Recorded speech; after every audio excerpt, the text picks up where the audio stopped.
بسم اللہ الرحمن الرحیم۔ میلاد کے موقع پر نعت خوانی کرنا کیسا عمل ہے؟ نبی پاک صلی اللہ علیہ وآلہ وسلم محفل نعت خود منعقد فرماتے۔ ثبوت: حضرت حسان بن ثابت رضی اللہ تعالیٰ عنہ کو نبی پاک صلی اللہ علیہ وآلہ وسلم فرماتے کہ وہ آپ کی تعریف میں لکھے ہوئے قصائد آپ کو پڑھ کر سنائیں۔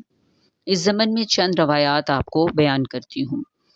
حضرت عائشہ صدیقہ رضی اللہ تعالیٰ عنہا فرماتی ہیں کہ نبی پاک صلی اللہ علیہ وآلہ وسلم حضرت حسان بن ثابت رضی اللہ تعالیٰ عنہ کے لیے مسجد نبوی میں ممبر رکھواتے اور اس پر کھڑے ہو کر رسول پاک صلی اللہ علیہ وآلہ وسلم کے متعلق کفار اور مشرکین کے مقابلے میں فخریہ اشعار پڑھتے۔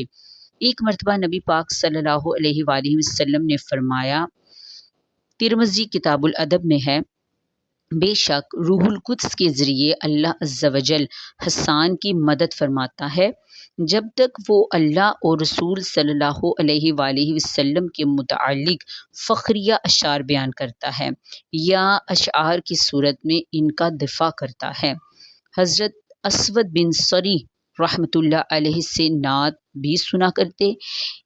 احمد بن حنبل میں ہے، ایک مرتبہ انہوں نے بارگاہ رسالت مآب صلی اللہ علیہ وآلہ وسلم میں عرض کیا، بے شک میں نے ایک قصیدے میں اللہ کی حمد کو بیان کیا اور دوسرے قصیدے میں آپ صلی اللہ علیہ وآلہ وسلم کی نعت کو بیان کیا۔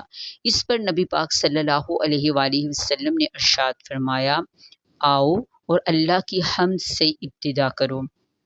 اس کے علاوہ نبی پاک صلی اللہ علیہ وآلہ وسلم نے حضرت عباس بن عبد المطلب رضی اللہ تعالیٰ عنہ، حضرت کعب رضی اللہ تعالیٰ عنہ، حضرت نابغہ جعدی رضی اللہ تعالیٰ عنہ اور انصار کی بچیوں سے بھی نعت سنی۔